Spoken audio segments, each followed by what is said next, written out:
মানুষের আকাশে ওড়ার স্বপ্ন শুরু হয়েছিল হাজার বছর আগে। খ্রিস্টপূর্ব কয়েক শতাব্দী আগে চীনে ঘুড়ি আবিষ্কার হয়, যা মানুষের তৈরি বাতাসের চেয়ে ভারী বস্তুর আকাশে ওড়ানোর প্রথম উদাহরণ। পরবর্তীতে 1500 শতকে ইতালির উদ্ভাবক লিওনার্দো দা ভিঞ্চি বিমানের বেশ কিছু নকশা আঁকেন, যেখানে ডানাযুক্ত উড়ন্ত যন্ত্র এবং গ্লাইডারের প্রাথমিক ধারণা ছিল।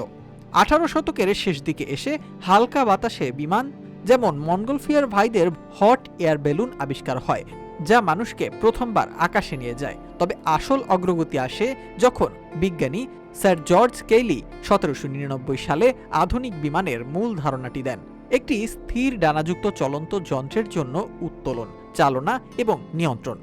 আলাদা আলাদাভাবে ব্যবস্থা রাখা হয় সবকিছুর। কেইলি সফলভাবে মানুষ বহনকারী গ্লাইডারও তৈরি করেছিলেন। এরপরে অটো লিলিয়েন্থালের মতো বিমান চালনার পথিকৃতরা গ্লাইডার নিয়ে অনেক পরীক্ষা নিরীক্ষা করেন, যা এই আবিষ্কারকে আরও উৎসাহিত করে। বিমান আবিষ্কারের ইতিহাসে সবচেয়ে গুরুত্বপূর্ণ নামটি হল রাইট ব্রাদার্স, উইলিয়াম রাইট এবং অলভিল রাইট। পেশায় সাইকেল প্রস্তুতকারক এই দুই ভাই তাদের সব মনোযোগ বিমান গবেষণার উপরে দেন। তারা উপলব্ধি করেন যে বাতাসের চেয়ে ভারী কোনো বস্তুকে কেবল উড্ডয়ন করালেই হবে না, সেটিকে নিয়ন্ত্রণ করারও কৌশল থাকতে হবে। এরপর বহু গ্লাইডার পরীক্ষা এবং নিজস্ব নকশায় উইন্ড টানেল তৈরি করে পরীক্ষা চালানোর পর 1903 সালে 17 ডিসেম্বর মার্কিন যুক্তরাষ্ট্রের নর্থ ক্যারোলিনা কিটিক হকে তারা প্রথম সফল পরীক্ষা চালান। এই ঐতিহাসিক দিনে অরভিল রাইট তাদের তৈরি ফ্লায়ার ওয়ানে চড়ে 12 সেকেন্ড ধরে 120 ফুট পথ উড়ে যান।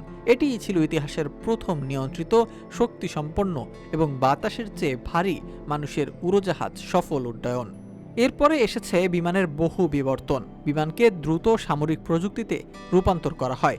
যুদ্ধ, যাত্রী পরিবহন সহ নানা আধুনিক কাজে বিমানের ব্যবহার আজ নিত্য নৈমিত্তিক ঘটনা। কিন্তু অবাক করা বিষয় হলো, পৃথিবীতে আবিষ্কৃত প্রথম বিমানটি উড়েছিল মাত্র 12 সেকেন্ড, যা অতিক্রম করেছিল 120 ফুট পথ, এবং সেখান থেকেই শুরু আজকের মহাকাশ যাত্রা।